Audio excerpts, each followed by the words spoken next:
Assalamualaikum warahmatullahi wabarakatuh.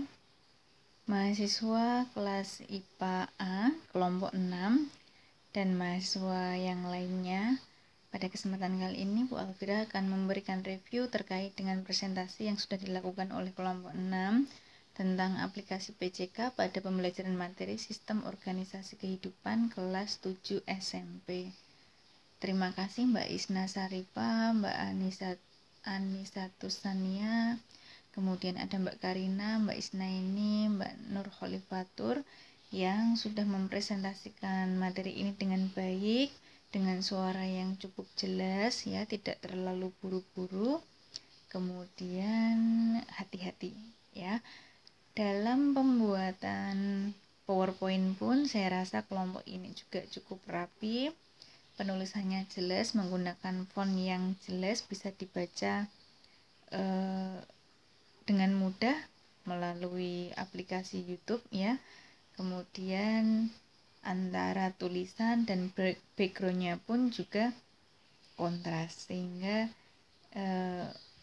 penonton itu bisa membaca materi ini dari awal sampai akhir cukup jelas. Walaupun sebenarnya ada juga slide-slide yang tulisannya cukup kecil seperti di slide langkah-langkah pembelajaran, tapi saya rasa itu tidak terlalu masalah karena saya sendiri pun ketika membacanya masih mudah ya, membaca dari awal sampai akhir. Oke, ini langsung di slide KD ya. Nah, sebenarnya kalau di tampilan laptop ya, kompetensi dasar yang disajikan oleh kelompok 6 ini cukup rapi.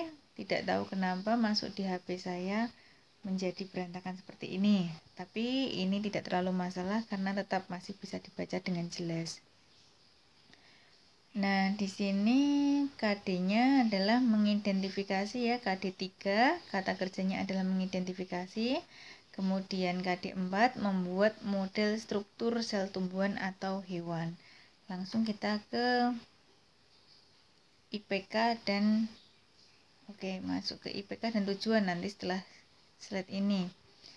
Untuk indikator saya rasa tidak masalah ya, kelompok ini sudah sebelumnya melakukan konsultasi dengan saya, secara keseluruhan sudah bagus ya. Saya juga masih menemukan beberapa kesalahan, tapi memang saya biarkan agar mahasiswa teman-teman yang lainnya itu bisa melakukan analisis ya, letak kesalahan dari materi yang sudah disajikan oleh kelompok 6.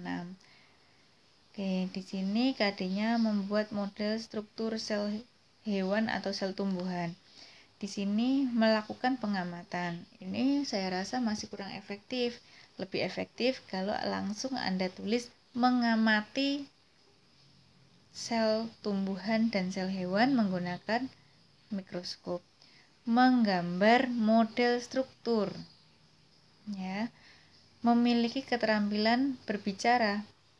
Ya, saya rasa akan lebih baik dituliskan mampu menyampaikan materi atau menyampaikan materi di depan kelas. Menyajikan materi juga bisa.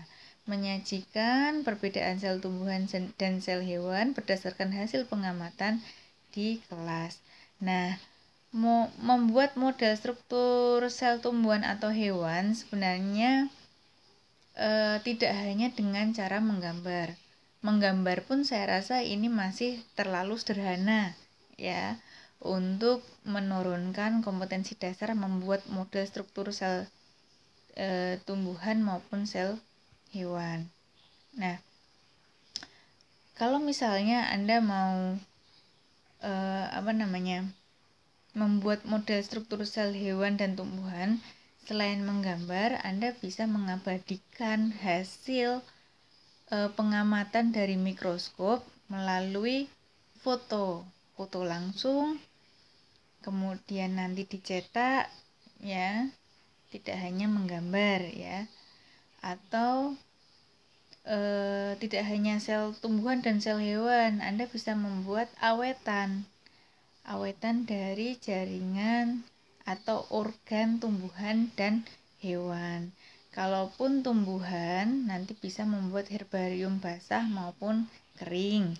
Kalau misalnya hewan, Anda juga bisa membuat herbarium basah ya, atau mengeringkan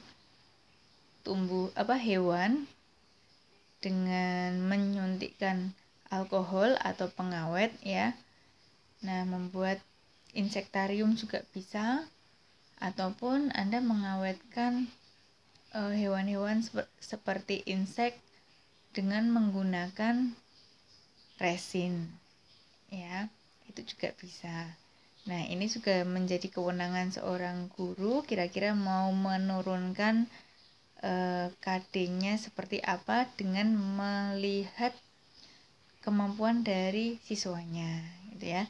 Kalau memang membuat awetan seperti yang saya sebutkan tadi, mungkin dengan membuat gambar model itu juga sudah cukup ya. Ini cukup hanya pemberitahuan saja, membuat model itu tidak hanya dalam bentuk gambar saja. Kemudian masuk ke tujuan pembelajaran, nanti ini silahkan menyesuaikan dengan IPK yang tadi sudah saya koreksi ya. Kemudian masuk ke materi pembelajaran, ini sudah dijelaskan dengan jelas oleh penyaji.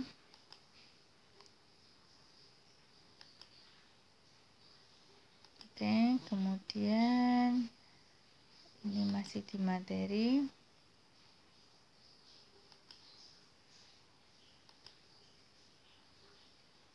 Oke.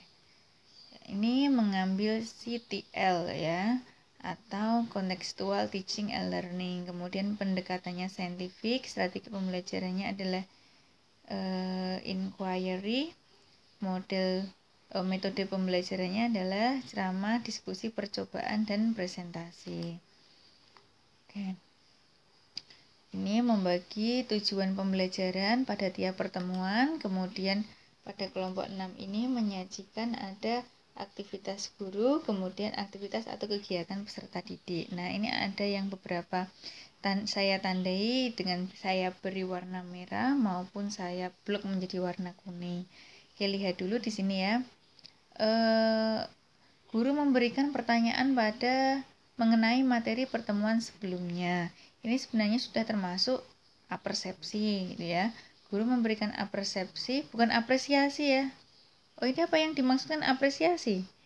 Kalau di awal itu sebenarnya lebih ke apersepsi ya. Kita pemanasan terlebih dahulu dengan bertanya terkait dengan pengetahuan awal siswa atau peserta didik terkait dengan sel ya, jaringan dan lain sebagainya. Anda bisa menyajikan ada ruangan sel tahanan, sel-sel banyak ya. Nah, itu apa, atau menggunakan contoh apapun di awal untuk menggali pengetahuan dari awal siswa. Pengetahuan awal dari siswa, maksud saya seperti itu. Bukan apresiasi ya. Kemudian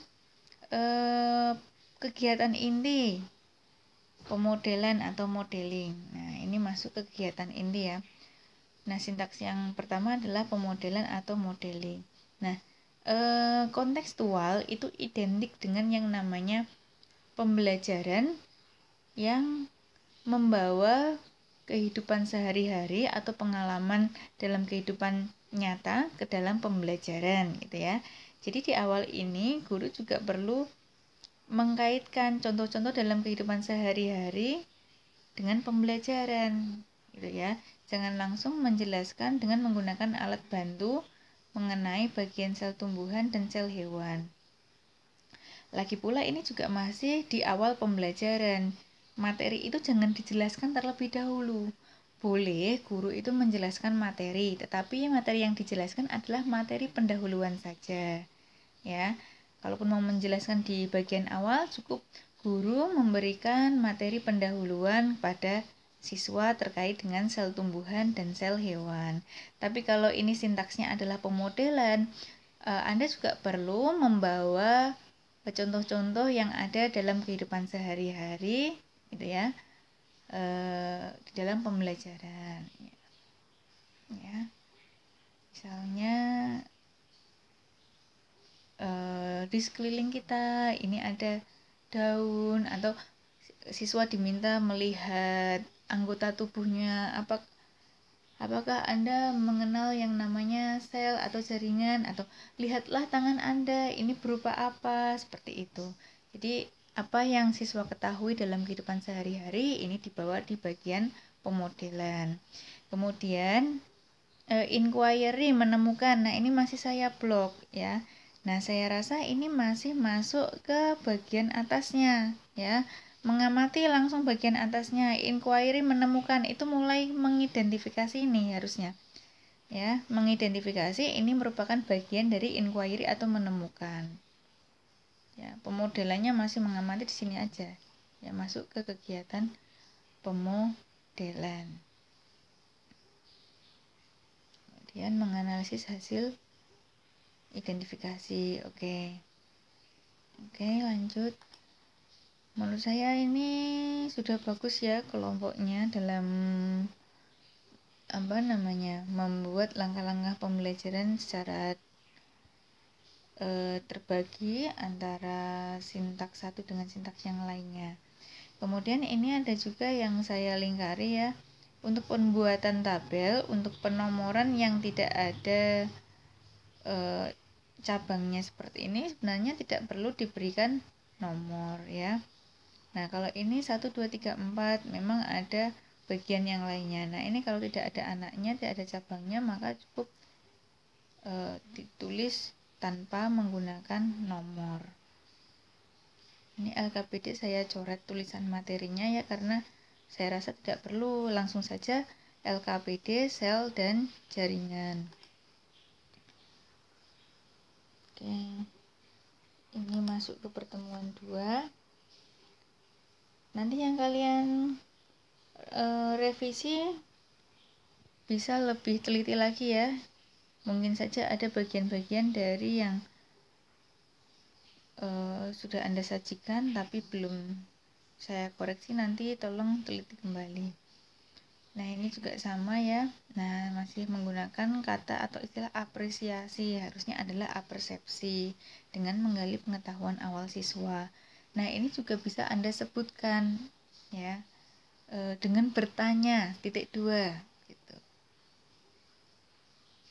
Kemudian masih seperti yang saya sampaikan tadi, pada pembelajaran CTL atau kontekstual itu identik dengan kehidupan sehari-hari, maka di bagian pemodelan ini disampaikan contoh-contoh yang ada di kehidupan sekitar terkait dengan materi, kemudian dibawa ke pembelajaran. Ini juga sama ya, mengamati ini masih di bagian pemodelan saja. Mengidentifikasi itu sudah mulai bagian menemukan atau inquiry.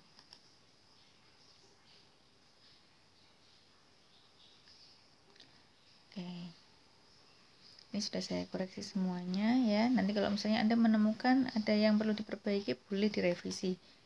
Termasuk di pertemuan yang ketiga nanti menyesuaikan dengan apa yang saya sampaikan pada pertemuan pertama tadi. Nah, secara keseluruhan tidak banyak masalah untuk pekerjaan kelompok ini ya. Waktunya lama, 2 minggu untuk merevisi ini. Silahkan Anda berdiskusi secara berkelompok untuk melakukan revisi dari PowerPoint yang sudah Anda buat. Waktunya 2 minggu ya. Anda menuliskan blog 2 minggu dari saya upload review ini di YouTube, kemudian Anda semuanya menuliskan hasil revisinya di blognya masing-masing. Kalau sudah selesai, silahkan Anda masukkan ke deskripsi video presentasi Anda. Anda berikan keterangan bahwa ini adalah hasil revisi dari PowerPoint yang sudah dipresentasikan. Begitu ya. Jika ada yang masih belum dipahami, silahkan Anda tanyakan kepada saya. Kurang lebihnya mohon maaf. Saya akhiri. Assalamualaikum warahmatullahi wabarakatuh.